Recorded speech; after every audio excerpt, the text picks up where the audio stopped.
on, and then I'll talk to you. Right out of the gate, I just like to. I pressed record just like to neg them right out. You got it. That's great. I'm so glad you got that. We got that one more. One more. Oh yeah. Got it. Blu-rays.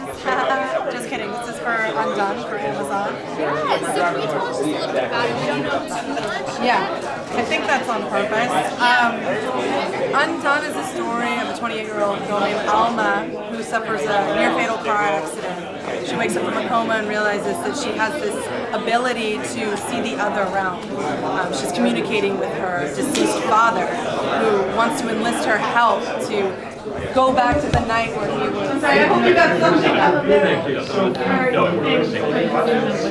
Hello again. Hey, how's it going? Good, how are you? Good. I remember you. From last year. That's right. Wow, Also, feels like just yesterday. I know, right? New York Comic Con. Actually, I have a question that's been pending since then. Oh. So, if it's on the internet, that means it's true. Oh. Are you really from Greenbelt, Maryland? Hell yeah, I'm from Greenville. I was born in D.C. and I spent half. DMV. I'm from the DMV. You're from the DMV? am. You're a roundaway boy. I'm a roundaway boy. Hello. Hi, now we can really meet. Okay, so where are you from? I actually was born in Clinton, Maryland, and I lived in College Park. And I lived in Greenbelt for like 5 years. You lived in PG? Yeah, I'm in PG. You poor thing. And PG got all the talent. PG. Martin went to my high school. Eleanor Roosevelt. that's Maya right. went to my high I school. love I love me so much. Delonte West, but we don't really talk about him. Yeah. Future endeavors. Future Good luck to that endeavors. guy. Good luck, Delonte. No, I love everyone from Delonte. Oh my God, I can't believe it. Yeah, I spent a good I portion. saw that and I was like, is that true? And I was like, I can see it in her personality. And I know, because I'm like, hey, what's up? I'm loud. I eat with my mouth open. No, I love the East Coast. I love the DMV. Awesome. Taraji P. Henson. That's right. I mean, God. Kevin Durant, obviously. So many people. Yeah, Regina. Yeah, that's right.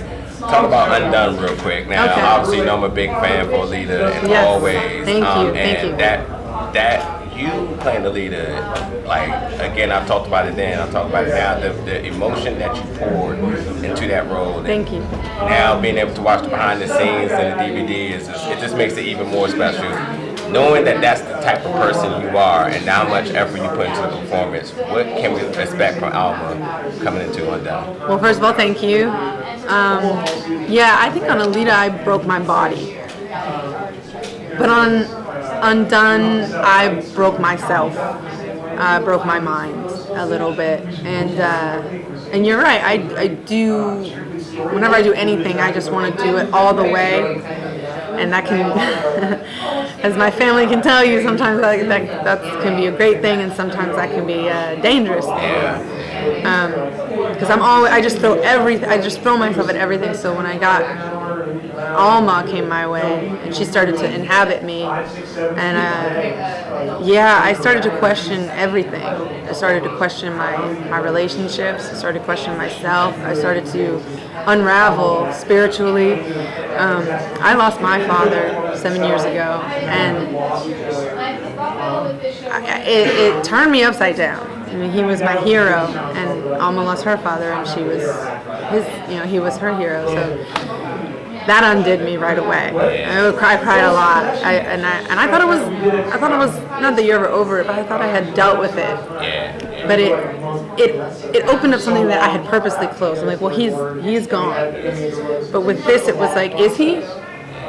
Is he in this chair right now? Does he see all of the things that I'm doing out here? This was our dream. Does he see it? Can he see it?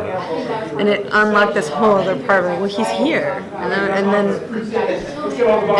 but also filming it even just logistically was really tough because like it's physically demanding, emotionally demanding, spiritually demanding. We shot like 23 pages in one day. Like you don't ever shoot that much, ever. At most maybe 3 pages. So it was a crazy endeavor, and I felt ill after the first week. But I know when it truly broke me, and I was just telling this guy over here, this guy, was when I was walking my dog one night after we shot all day. I was exhausted. There's no lights on my street. And I'm walking my dog, and I just had this moment, like, tired, still in the makeup. What if Undone is the reality? what if Alma's real and this is the show? Like, this we're watching this, and it sounds dumb now. We're all in the light of day. We're at Comic-Con San Diego or whatever, but it really sent a chill down my spine. It really freaked me out. So I realized, like, you can tell this anything and it'll believe it. That's my job, is to exist in this sort of lucid dream. And what if I never find myself to the top of the water? What if I just drown in here? And it really, really shook me to the core, because I'd never experienced that before. I mean, I've done drugs before, and I've been, like, played around with that notion, but it was never that real before, and it really scared me. And then my dog took a dump, and I was like, oh no, this is real. That's real. I appreciate you sharing. Can't believe I'm telling everyone my dog took a dump today. Hello. Hello. Nice to meet you. Nice to meet you. So I think I have actually the perfect follow-up question. Oh, good. Alma's relationship with her father is very obviously central to the series. Yes. So what kind of baggage will weigh these two down throughout the series progression? Ooh, that is a good question. The baggage. Obviously, there's going to be some abandonment issues. There's a lot of abandonment issues. There's no question why Alma is the smart ass that she is. Humor is just a mask for pain, and she lost her hero. It's clear that her sister and her mom are really, they're the bond, right? She's a mama's girl. But for Alma, it was her dad. It was her and her dad. She's the oldest, and he left her on a sidewalk. Yeah. I mean, he literally abandoned her. Even if he came back, it would have been I think that would have been traumatizing for her. Like, you left me on that sidewalk all those years ago, remember? But he left and he died. So the last thing she sees is him going, I'll come back for you. And he does. When she's 28 and she comes out of a coma, and she's like, is he actually here or is he not here? But yes, so you will see her, at once being excited, like, my dad is here, like, he's back, and we have a chance to have a relationship. But while it's coupled with, why did you do that? Like, asking the questions that she never got to ask him, like, you left me, and that wasn't the plan. She kind of gives it to him, even in the second episode. She's like, you left me, and that wasn't the plan. I graduated without you. I watched other dads swing their kids around, while you were nowhere to be found. You put work ahead of me. And you, on his side, you will see his own baggage of, like, how do you apologize for something like that, choosing work over your own family? And then it gets even deeper than that. Otherwise, I'll spoil it. But the love is always there. These two people, they're bonded. And they're cut from the same spiritual cloth as well. So you see them get to have this second chance in the relationship, but there's a lot of shit there. There's a lot of stuff to be rifled through, and you get to see that. And you also get to see the dynamic of, like, her being a kid and him being a dad, him being like, hey, pay attention, and her being like, sorry, but never losing sight of the fact it's like, hey, when it gets too much, it's like, hey, back off, like, I raised myself, like, you were not there. So there's a delicate balance there. Like, does he get to be paternal after all this time? Thanks, everyone. Oh, shite. It's good to see you. Yeah. I talk too much, but you got it. Right? You're recording. All right. Oh, yeah, all right. Thank you. My silent partner over here. No, I was going to ask you a question, but you got to go. Well, what is We gotta it? move on. The relationship with your sister and your boyfriend. Are you going to go into that a little bit? Yes. That gets real deep. Okay. That gets real deep. I mean, obviously, my boyfriend lies to me. I was in a coma, and we had broken up before a coma, and all of a sudden he's like, oh, you don't remember? Are you protective of your sister and all of that? I'm protective of her, but we're completely different people. Okay. And she believes in this one-track life, and I believe in all of the colors. I see more colors.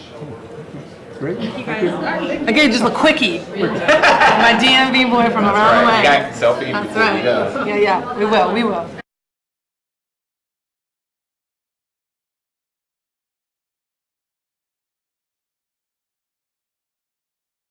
From DC? Right here. What? More DC people? What's up? What's up? How are you? How are you? More DC people? Yes. Yeah. You looking at one right now? I was born in Columbia Hospital. Oh my goodness. Yes. Well, I'm Virginia, so I Oh, okay. PG. Same here. PG. I live in Florida now for the last year, but I want to go back. Look, PG. PG all day. Special place in my heart. I went to Eleanor Roosevelt High School. The I lived in Crossland. Greenbelt. That's right. That's right. I went to Douglas. That's crazy. Oh my God. So I'm going to ask you the dumb question that I asked for. Great. That I asked around pieces. Okay, great. So basically, one of my favorite things about Robert Rodriguez's DVDs are he does these film cooking school. Yes, he does. 10-minute film, 10-minute cooking school. I'm learning how to cook brisket and some other. Yeah, he's good at that. So I want to know what you cook when you want to eat. Well, we went over to his house and he made us chocolates to taste. Chocolates that were going to be, they were all prototype chocolates for what was going to be used in the movie when she takes a bite of the chocolate. So he showed us the cast of the chocolate that he was planning on using. He designed that chocolate. And I gotta say, when I first watched the trailer, again, I'm stupid. No, you're not! I did not realize that was an animated character until I actually saw it in the big screen, and even then it took me like a half hour to go, oh wait, that is an animated character. Then we did our job. So, We got you. So can you talk a little bit about what it was like to do that motion capture, and what it's done for all that kind of stuff? Well, it's interesting because it sort of started this trend for me where I'm the actor behind the character. Clearly, Undone is a similar thing. You know, it's a similar process. It's all done live action. As Alita was done live action, I'm interacting with real props, real people. Everything is practical, but then it gets animated after the fact. So it's the same kind of process. It's like I don't know what this is going to look like, but I know what it feels like, and that's the most important thing for me, is making sure that the emotionality is right on track. Is the mocap process for roto capture like about the same as like CGI? Completely So different. It's not even motion capture. Really. Oh, really? It's they're rotolining it. So basically, here's how we film Undone. We're in a room smaller than this, maybe half the size. There are walls taped out on the floor. Okay, this is a wall. This is a piano. This is a couch. Here's the dining room table. If you and I are doing a dining scene around this table, they would have the real table there. You and I would be here, real chairs, and props where we could mind eating. And we would do the scene, and they would paint in everything else around us. They take that raw footage that is lit with very harsh lighting. You ready for that behind the scenes on Undone? I look great. They take it, because they lit it so harsh, they can see everything, and they put it through a roto-lining process, which I don't know what that's called. I'm not an actor. It goes to Texas where they do that. Tommy Pilata, who worked on Waking Life and Scanner Darkly, both shows, they trace it. So the roto-lining process is where they trace everything. So it's just a black and white cut of what we did. Then that gets shipped to Amsterdam, where Misko Hulsing, who is the director of Undone, will hand paint it in, like, you know, very elegant coloring book. But all of the backdrops that you see, you know, that table and that wall and this couch and the piano, or the street and the trees, those are all oil paintings. It's all classically painted oil paintings. Every single backdrop. So even if you have a shot of like a banal thing, like the corner of a hospital room, that is a classically painted oil painting on canvas. And there are something like 200 of these paintings per episode. Then the rotoscoped part of it gets projected onto those canvases. Try a different interpretation. So you have this animation projected onto the canvas, and it just all looks like one big animation. show is like the ending of its action. That is how it works. How long can you walk on the tightrope Are you like, by the time you do all of that, But I think that's really interesting. The world is ambiguous. The world does have answers. What's that? The world presents itself by the to time you. you ever told the producers, why is this expensive? No, you know, I've done so much me things. I enjoy growing. I enjoy challenges. I enjoy things that are not the norm. I'm very much like Alma in that way. Like, right, like we know this story, but what about this story? Like I'm always looking for more inventive stories, more inventive approaches to telling those stories. I mean, I just shot 2 live action movies, and I was on set like, oh, this is boring. Oh, I did a movie called No Future with Catherine Keener and Charlie Heaton of Stranger Things, and they're both amazing. And then I shot a movie called Pink Skies Ahead with a million amazing people. I mean, Jesse Barden from End of the Fucking World, Mary J. Blige is in it, Marcia Gay Harden is in it, Michael McKean is in it, shout out to Michael McKean, Evan Ross is in it, plays my boyfriend, Odea Rush is in it, Deb Bostwick, Lewis Coleman. I mean, it's a crazy cast, beautiful story about a girl who suffers from panic disorder.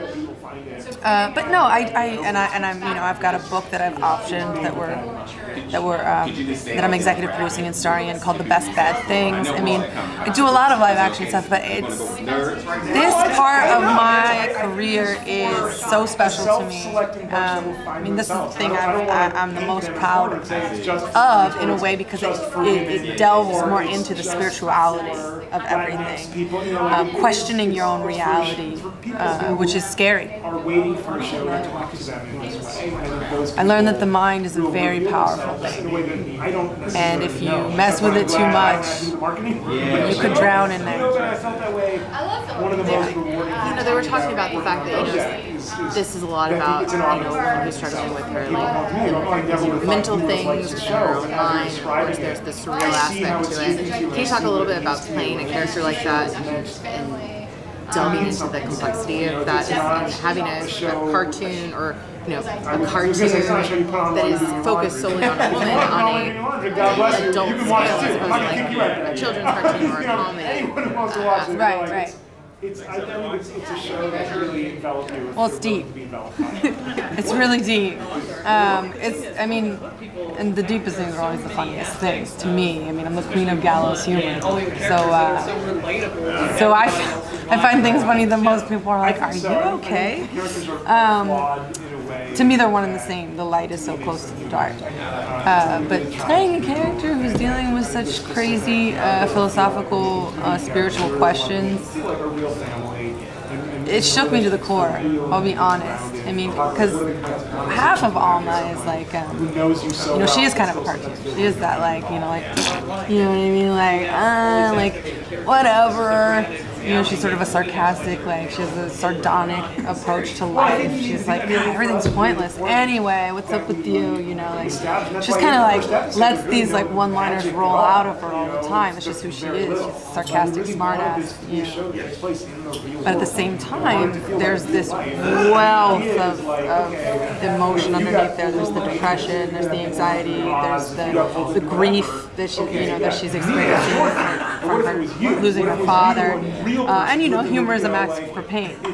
So that was really important for me to remember, and I live my life that way.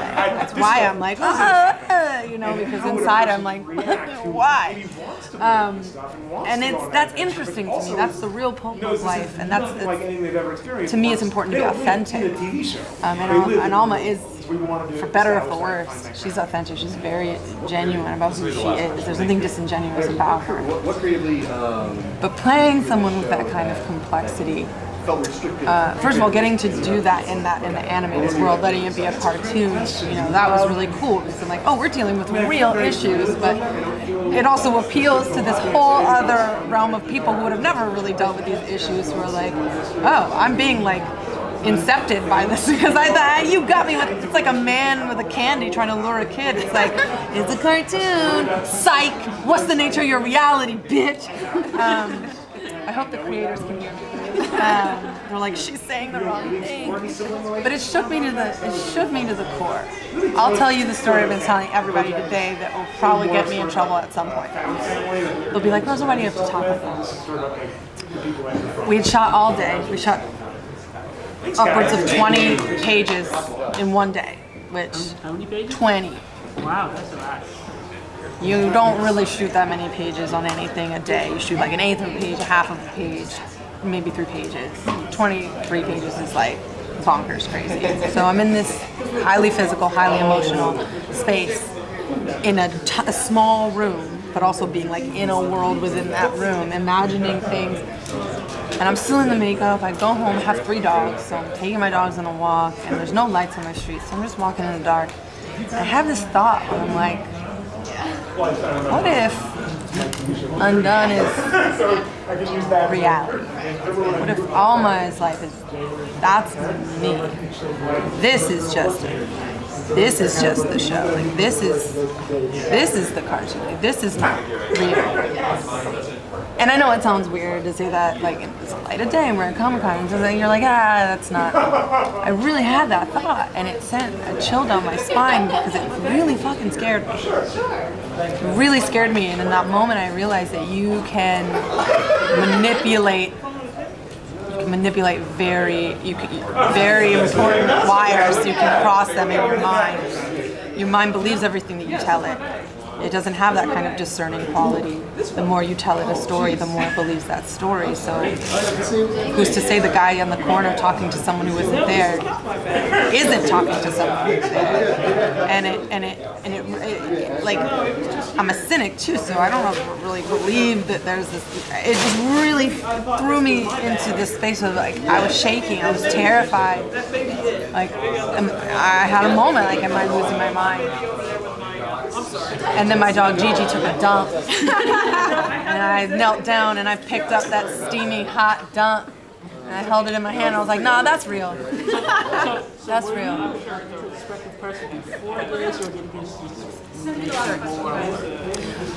It made me more of one. I mean, I'm an actor, so I'm always like questioning everything. Nah.